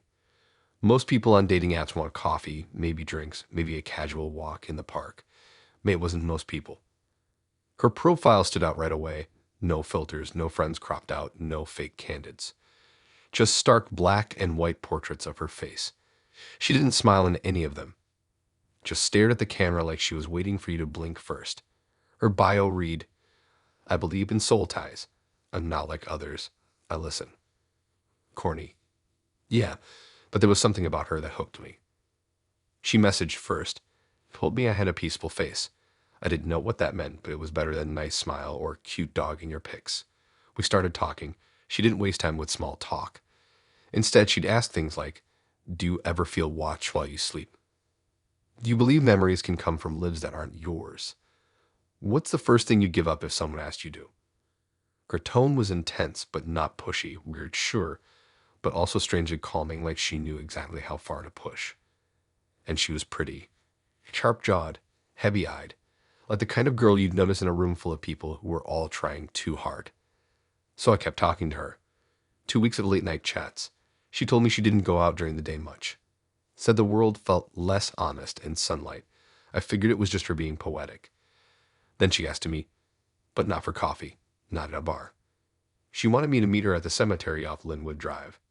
At night. At 9. I thought she was joking. I laughed, asked if this was some goth roleplay thing. She just replied, it's important.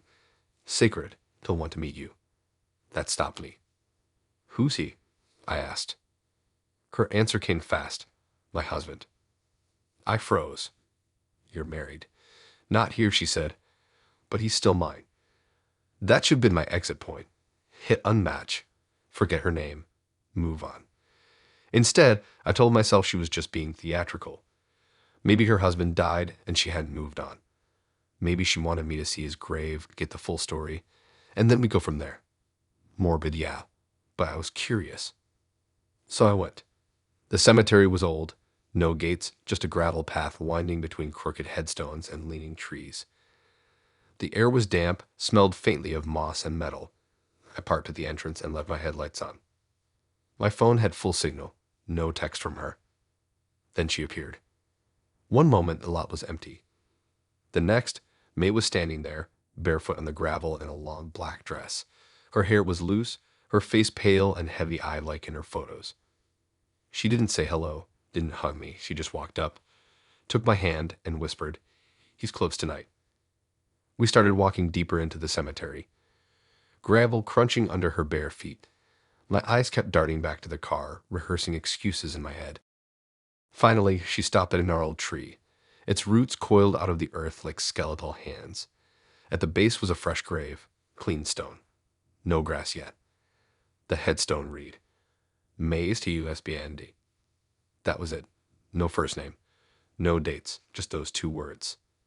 Underneath, in sharp block letters, APPROVD, Septi MBR 6TA. Today's date.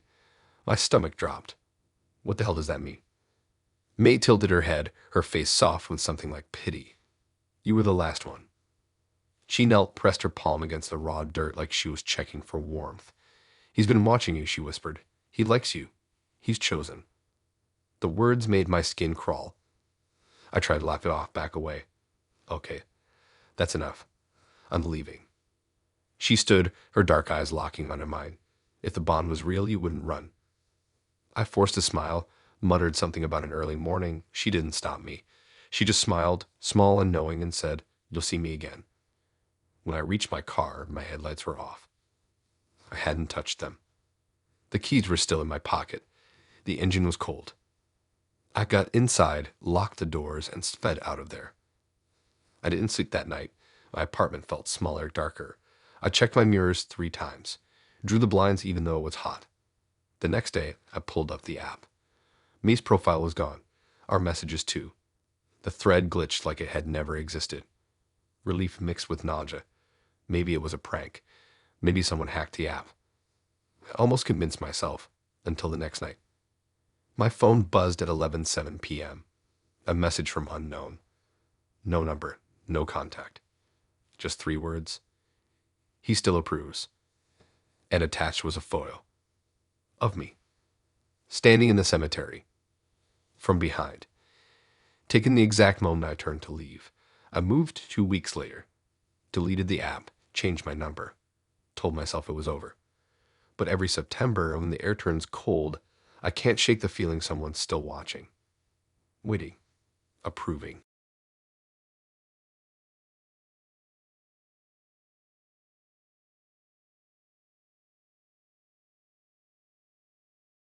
I met him during one of those bored at midnight swiping sprees. You know the kind. When you're not really looking for love, not even a hookup, just something to distract you between work shifts and endless scrolling. That's when Jason appeared. At least that's what he called himself. His profile was ordinary. A couple of gin selfies. One with a dog, not even his, I later realized. A photo of him holding a coffee cup that looked too pristine, like it was straight out of a stock image library. His bio said something short and throwaway. Laid back, let's vibe. Not memorable, not suspicious. Just filler. He messaged first. Said he liked my shoes in one of my pictures. Chunky white sneakers with lavender laces.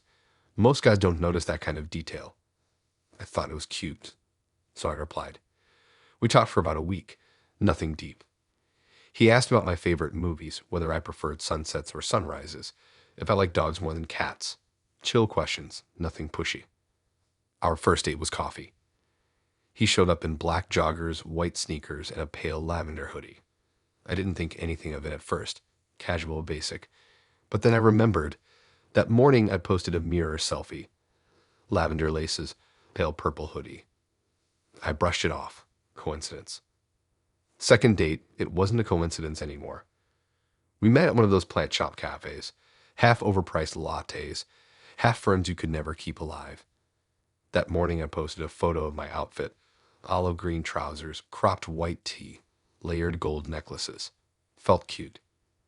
Jason walked in wearing olive cargo pants and a white tee, and a gold chain. I laughed about it, said, wow, we match. He smiled, slow and calm, and said, of course we do. That was when I felt the first pull in my gut. That subtle drop, like an elevator starting down too fast. From there, it escalated.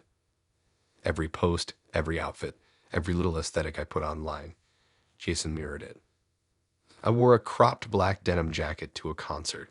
Next date, he had the men's version. I posted myself in a lemon print skirt. He showed up in a lemon print button down. I shared a story wearing a burgundy scarf I hadn't tagged, hadn't mentioned, hadn't even said where it was from. 3 days later, he was wearing the same one. It wasn't cosplay. He didn't joke about it. He never said, look, we're twins, like some dork trying too hard. He just wore it like it had always been his. Like he was absorbing me piece by piece. I tested him once. I stopped posting. No selfies, no outfits, no stories. And suddenly he unraveled. His style changed daily, pulling from old versions of me. An outfit I wore months ago, pieced together badly. A mismatched recreation of a throwback. He looked incomplete, like a glitchy photo corrupted by missing data. The second I started posting again, he cinched right back up. And it wasn't just clothes. I posted a photo in an oversized teddy coat, holding a pink coffee mug. Caption, nothing but heart. That weekend, he showed up in a brown fleece coat, holding a pink mug. He didn't drink coffee. He never touched it. He just carried it with him like a prop. I told my best friend. She laughed, said he was just obsessed, that it was kind of cute, like he wanted to be in tune with me. But it didn't feel cute. It felt like he was stealing pieces of me and passing them on to himself. Not to impress me. Not even to woo me, just to become me. I pulled back. Delayed my replies. Said I was busy. Started posting less. Used throwbacks to see if he'd catch them. He did. I wore a vintage NASA shirt in a photo from months ago. 3 days later, he showed up to brunch wearing it. Same shirt, same tuck into the jeans, same rolled sleeves. He hadn't been with me when I took that photo, hadn't even known me then. And yet there he was. Then the text changed. He stopped making conversation. No, how was your day, or did you sleep okay? Just photos. Outfits, layouts, mood boards. Each one a variation of my feed, my mirror image distorted and reassembled. One night, I posted a selfie with little silver star stickers under my eyes, just messing around, feeling artsy. The next day, he sent me a photo. Up himself. Same stickers, same placement. No caption. Just his face waiting for me to react. That night, I locked my account. Blocked him everywhere. Told myself it was over. But then my friend started getting follows from a new account. Different name. Different bio. Same aesthetic. Same outfits. Same captions. And one of the posts? Me. Not a repost. Not a screenshot. A recreation. He'd gone to the same cafe. Sat in the same chair. Wore the same outfit. Even bought the same phone case. My photo. Rebuilt in his body. That's when it hit me. Jason didn't want to date me. He wanted to be me. I changed my username. Deleted half my photos. Stopped posting anything new. Switched to private. Switched apps. But it didn't matter. Every few weeks, a new account would pop up. My friends would send me screenshots. Hey, this guy looks exactly like you. Different name, different handle, but the same poses. The same outfits. The same tiny details no one else would notice. Like he was still watching. Still collecting. Still stitching me onto himself. Sometimes I wonder how many versions of me he's built by now. How many timelines he's recreating in parallel. And if one day when I look in the mirror, it won't be me staring back anymore.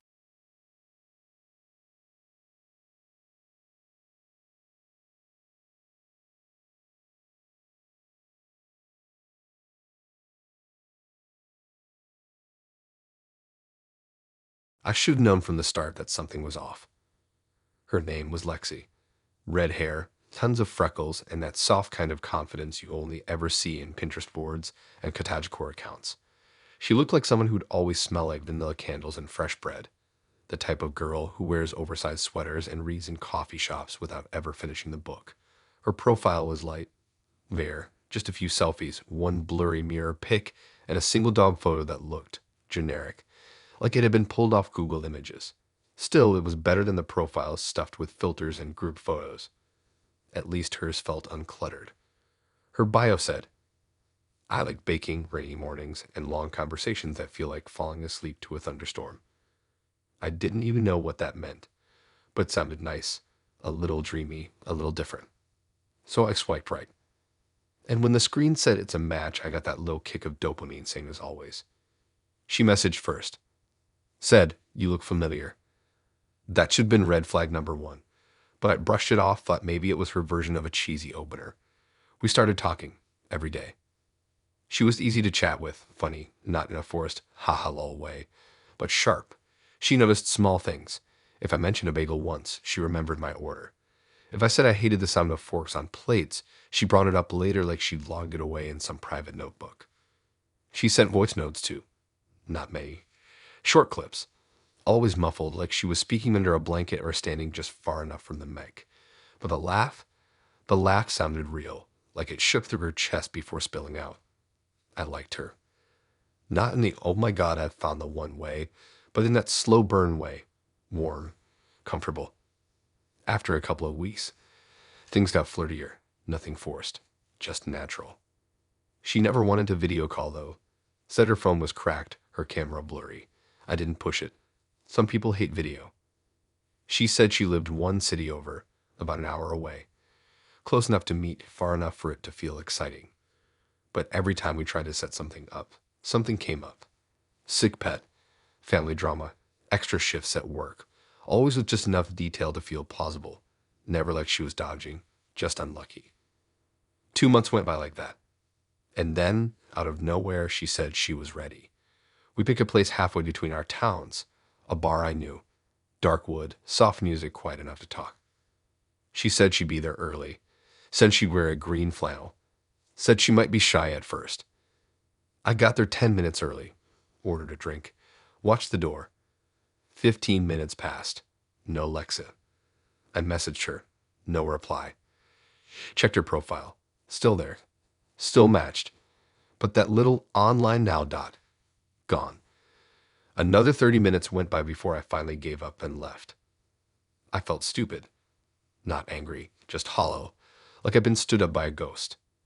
The next morning she texted. Said she'd gotten cold feet. Said she wasn't ready. I told her it was fine, that I understood, but part of me felt something else. Watched. Like the moment I'd sat down in that bar, someone had been looking. That night, she sent me a video. Said she wanted to make it up to me. It was short. 20 seconds maybe. Someone baking in a kitchen. Just their hands in frame. Soft music in the background. Mixing batter. Cracking eggs. Lining a tray with parchment paper. I almost missed it. But in the reflection of the oven door, there was a face. Not hers. A man's. And he was staring directly at the camera. I froze it. Rewatched it. My stomach turned cold. I knew that face. Not instantly. It took me a minute to place it. But once I did, the memory slammed into me hard. Logan. A guy I used to talk to years ago. We met on a different app, went on 3 dates. Nothing bad happened. Nothing dramatic. I just wasn't ready for anything serious. I ghosted him. Never explained. Just disappeared. I'd always felt a little guilty about it, but not enough to dwell. Life moved on. Until now. Because the guy in oven reflection wasn't Logan. It was Eli, Logan's younger brother. 17 back then, too young to care about who his brother was dating, too young to even register me as more than a face passing through. But now, there he was, standing in a kitchen, pretending to be Lexi. I didn't reply, didn't say a word. Just sat with it, trying to make sense of how far back this went. That's when the second video came. Longer this time. Different kitchen. Same hands baking again. But the audio was different. Clear. Someone was speaking, repeating things I'd said. Every text, every joke, every little note I thought was private. And not just repeating. Mimicking. It was my voice, word for word, played back like a script. At the end of the clip, the camera tilted slowly upward, and there he was. Eli. Smiling, wearing a green flannel. He said, calm as anything, "You don't remember, do you?" Then the video cut. I deleted the app, deleted everything, changed my number, switched usernames. I thought it was over. But sometimes when I check my socials, there's a new follow, a new account. Different name, different photos, but the same aesthetic, the same cozy captions. And always, always a girl with red hair. Sometimes I wonder how long he planned it.